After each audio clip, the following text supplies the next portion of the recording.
बद्रीनाथ धाम के चमत्कार। बद्रीनाथ धाम जहाँ साक्षात श्री विष्णु का वास है, अक्षय तृतीया के ही दिन पट क्यों खुलते हैं? नर नारायण पर्वत क्यों धीरे धीरे एक दूसरे से मिल रहे हैं? चारों तरफ बर्फ ही बर्फ, फिर भी तप्त कोण में 54 डिग्री के तापमान से जल कहाँ से आ रहा है?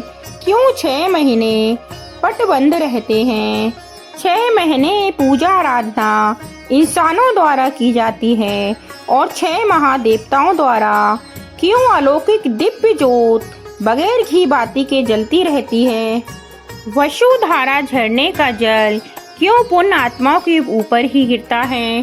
बद्रीनाथ मंदिर के गर्भगृह में भगवान विष्णु का जो श्री विग्रह दिव्य अलौकिक शालिग्राम शिला उपस्थित है, वह शिला स्वयंभू है। इस शिला का उल्लेख विष्णु पुराण, स्कंद पुराण, महाभारत में मिलता है।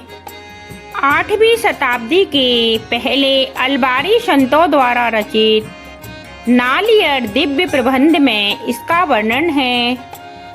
भगवान विष्णु की यह श्री विग्रह 1 मीटर का है।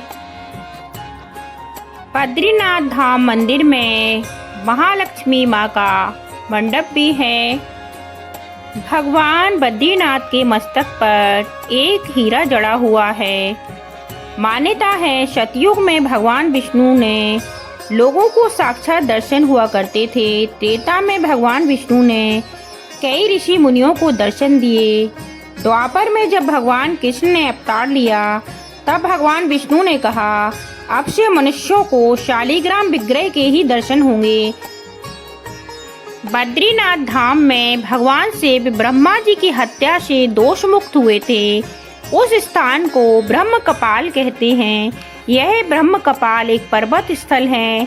ऐसी मान्यता है यहाँ तर्पण आदि करने से जीवात्मा को मोक्ष की प्राप्ति होती है।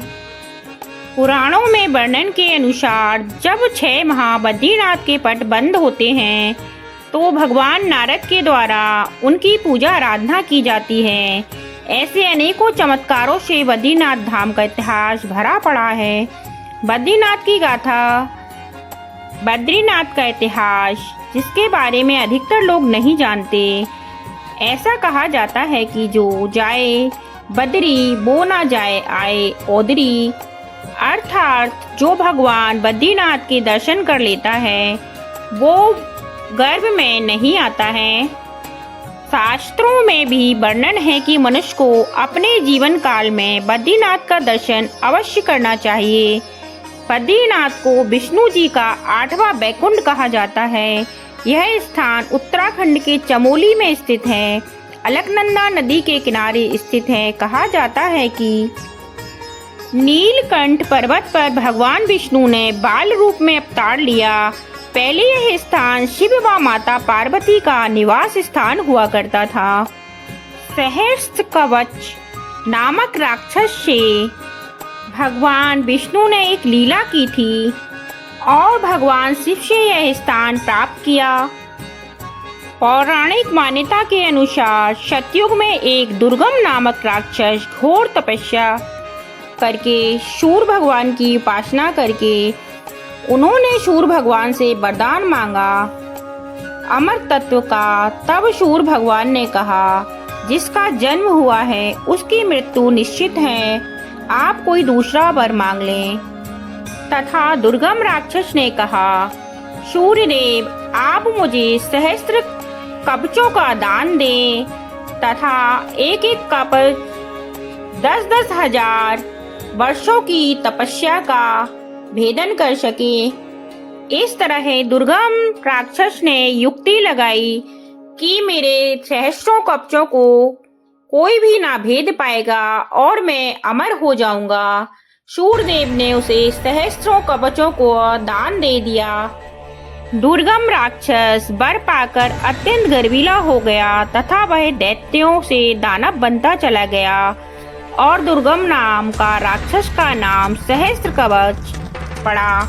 इस तरह वह वर पाकर त्रिलोक पर अपना आधिपत्य जमाने लगा, साधु संतों को तंग करने लगा।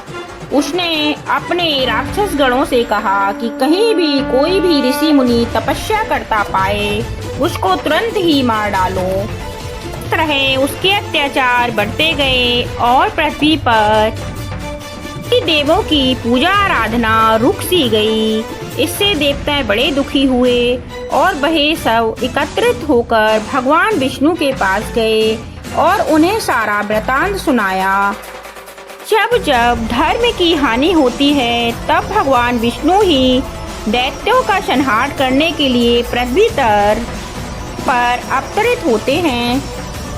सभी देवों की याचना सुनकर भगवान विष्णु ने सभी देवों से कहा, आप निश्चिंत होकर जाइए, शीघ्र ही इस विपत्ति का निवारण होगा। भगवान विष्णु ने ध्यान मग्न होकर ध्यान लगाया। तब उन्हें केदार क्षेत्र, आज बद्री विशाल है, वहाँ वह स्थान दिखाई दिया जहाँ भगवान विष्णु ध्यान मग्न होकर तपस्या कर सकते थे। उस पृथ्वी का ऐसा प्रभाव था, एक दिन की तपस्या करने पर 10,000 वर्षों का फल प्राप्त होता था। तब भगवान विष्णु ने विचार किया कि सीधे सीधे माता पार्वती व भगवान शिव से उनका स्थान लेना उचित ना होगा, इसलिए उन्होंने एक लीला की। तब उन्होंने एक नवजात शिशु का रूप धरा और भगवान शिव और माँ के सामने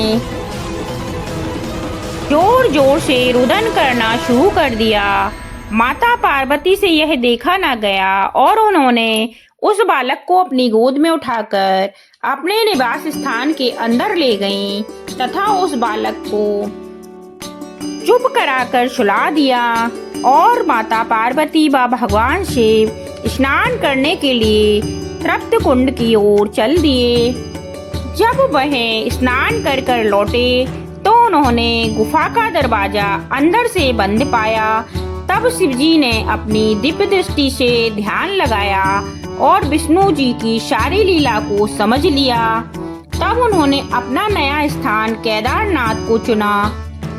केदारनाथ भगवान ने अपना स्थान गंधमादव पर्वत पर बनाया जो केदारनाथ कहलाया। तब भगवान विष्णु घोर तपस्या में लीन हो गए। इधर क्षीर सागर में नारद जी लक्ष्मी जी के पास आए और कहने लगे, माता, भगवान विष्णु आपको अकेला छोड़कर तपस्या करने चले गए, अतः आपको भी उनके पास होना चाहिए। तब माता लक्ष्मी भी केदारनाथ खंड में आ गईं और उन्होंने देखा कि भगवान घोर तपस्या में लीन हैं तथा उनके सिर पर छत नहीं है, हिमखंड बारिश कर रहे हैं।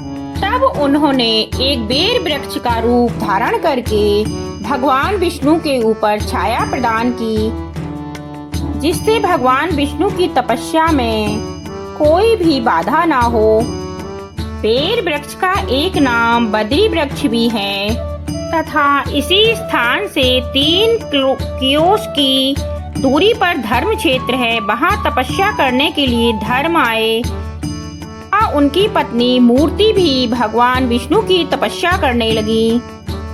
मूर्ति व धर्म की घोर तपस्या से प्रसन्न होकर भगवान विष्णु ने उन्हें दर्शन दिए। तब मूर्ति ने कहा, भगवान, मुझे आपके जैसा पुत्र ही चाहिए। तब भगवान विष्णु ने कहा, तुम्हें एक नहीं 2 पुत्र होंगे, जिनका नाम नर नारायण होगा और वह दुर्गम राक्षस के वध में सहयोगी होंगे। इस तरह नर नारायण पर्वत की उत्पत्ति हुई। भगवान विष्णु ने कई वर्षों की तपस्या के बाद अपने नेत्र खोले। तब उन्होंने देखा कि माता लक्ष्मी पूरी तरह बर्फ से ढकी हुई हैं। तब भगवान विष्णु ने माता से कहा, मेरे साथ आपने भी महान तप किया, इसलिए मेरे साथ आपको भी यहाँ पूजा जाएगा तथा आपने मेरी सुरक्षा बेर वृक्ष के रूप में की है, इसलिए आज से मुझे बद्रीनाथ के नाम से पुकारा जाएगा। अलकनंदा नदी के किनारे पर 2 पर्वत स्थित हैं जो नर नारायण नाम से पुकारे जाते हैं। यह दोनों पर्वत भगवान विष्णु को समर्पित हैं। बद्रीनाथ मंदिर के प्रवेश द्वार को सिंह द्वार कहा जाता है। तब नर नारायण ने सहस्त्र राक्षस से युद्ध किया और भगवान विष्णु ने उसका वध कर डाला और भगवान श्री विग्रह के रूप में वहीं उपस्थित हो गए, माता लक्ष्मी सहित। इस तरह भगवान विष्णु ने अपना निवास स्थान बद्रीनाथ को बनाया और भगवान शिव ने अपना निवास स्थान केदारनाथ को बनाया। इस तरह पूजा आराधना करते हुए भगवान का साक्षात दर्शन पाते हुए मनुष्यों को कई युग बीत गए। कलयुग के अंत के समय जब हुणों का आक्रमण होने लगा, तब लंबोदरी ब्राह्मणों ने अलकनंदा नदी के नारद कुंड में वह मूर्ति को छुपा दिया। 7वीं शताब्दी में जब आदि गुरु शंकराचार्य बद्रीनाथ आए तो उन्होंने मंदिर में मूर्ति को ना पाकर लंबोदरी ब्राह्मणों से पूछा कि मूर्ति कहाँ है। तब उन्होंने कहा, हमारे पूर्वजों ने हुणों और बौद्धों के आक्रमणों से बचने के लिए वह मूर्ति अलकनंदा में डाल दी थी, हमें सही स्थान का ज्ञात नहीं है। तब आदिदेव पुरुष शंकराचार्य जी ने ध्यानमग्न होकर ध्यान लगाया और नारद कुंड के ओर चल दिए, जहाँ भारी प्रपात होता और बवंडर। उस नारद कुंड की गहराई का कोई अंत ना था। सभी ब्राह्मण ऋषिगण भयभीत हो गए। इतने में ही आदि गुरु शंकराचार्य ने नारद कुंड में छलांग लगा दी। कुछ समय पश्चात वह भगवान विष्णु के श्री विग्रह को लेकर आ गए और विधि विधान से मंदिर में उनके श्री विग्रह को उपस्थित किया। मंदिर के शीर्ष द्वार पर 3 स्वर्ण कलश हैं तथा मंदिर के संचालन धर्माधिकारी नायब देव रावल पंडित वेद पाठी विद्वानों द्वारा किया जाता है। भगवान विष्णु की 1 मीटर लंबी शालिग्राम विग्रह उपस्थित है। यह मूर्ति स्वयंभू है। शास्त्रों के अनुसार जो रावल पंडित यहाँ भगवान बद्रीनाथ की पूजा आराधना करते हैं वह आवाहित हो रहते हैं। केरल के लंबोदर पुजारी रावल पंडित ही भगवान बद्रीनाथ की सेवा अर्चना करते हैं तथा जब उन्हें माता लक्ष्मी को स्पर्श करना होता है तब वह स्त्री वेश में ही माँ लक्ष्मी को स्पर्श कर सकते हैं। इसलिए वह साल में 2 बार स्त्री वेश धारण करते हैं। जब मंदिर के कपाट को बंद किया जाता है तो सारे शास्त्रोक्त विधि से पूजन आराधना करके दिव्य अलौकिक ज्योत को जला छोड़ देते हैं। जब वह पट खुलते हैं तो वह अलौकिक ज्योत वैसे ही दिव्य ज्योत से जलती हुई भक्तों को दर्शन देती है। ऐसी मान्यता है कि 6 महीने रावल केरल के लंबोदर पुजारी सेवा अर्चना करते हैं भगवान विष्णु की तथा 6 महीने नारद जी तथा अन्य देवता भगवान विष्णु की आराधना करते हैं। और ऐसे साक्ष्य प्रमाण मंदिर में मिलते हैं कि नित्य उनकी पूजा आराधना की जाती है। बगैर घी बाती के 6 महीने बंद पट में भी दीपक जलता हुआ पाया जाता है। यह अलौकिक चमत्कार है। ऐसा कहा जाता है कि बद्रीनाथ धाम में बिजली तो चमकती है परंतु कड़कती नहीं है। यहाँ कुत्ते नहीं भौंकते तथा भगवान बद्रीनाथ के मंदिर में शंख नहीं बजाया जाता। ऐसी मान्यता है कि कलयुग के अंत में जब नर नारायण पर्वत एक दूसरे से मिल जाएंगे तो बद्रीनाथ धाम का रास्ता बंद हो जाएगा और नए बद्री विशाल का निर्माण होगा। जब 6 महीने बंद पट रहते हैं तो भगवान विष्णु की आराधना जोशीमठ स्थित मंदिर में होती है। इंसानों द्वारा तथा बंद पट के अंदर देवताओं द्वारा भगवान विष्णु की आराधना की जाती है। महाभारत में उल्लेख मिलता है जब पांडव स्वर्गारोहण के लिए वसुधारा झरने से गुजरे तब सहदेव ने अपने प्राण यहीं त्याग दिए थे। सुधारा झरने की धारा 400 मीटर ऊपर से गिरती है। अतः बद्रीनाथ में मौन को तपस्या से भी बड़ा माना गया है। अलकनंदा नदी को पार करने के लिए जब द्रौपदी को कठिनाई प्रतीत हुई, तब भीम ने एक शिला नदी के पर रखकर भीम पुल बनाया, जो आज भी उपस्थित है। इस तरह हमें बद्री विशाल के कई साक्ष्य प्रमाण सहित पुराणों शास्त्रों में वर्णित हैं। इन सभी का साक्षात प्रमाण तप्तकुंड, वसुधारा झरना, भीम पुल तथा घोर तपस्या के लिए ऋषि मुनियों का इस क्षेत्र को चुनाव करके तपस्या करना, शिव व विष्णु का साक्षात वास इस उत्तराखंड की पुण्य भूमि में है। बहुत समय पूर्व जब यहाँ व्यवस्थाएं नहीं थी, तब भी लोग हिंदू धर्म की मान्यता के अनुसार अपने अंतिम समय में यहाँ बद्री विशाल के दर्शन के लिए आते थे और मोक्ष प्राप्ति की भावना से ऐसी भावना धारण करते थे कि अब हम कभी घर ना लौटकर आ पाएंगे। बद्रीनाथ के दर्शन से ही हमें मोक्ष की प्राप्ति हो जाएगी।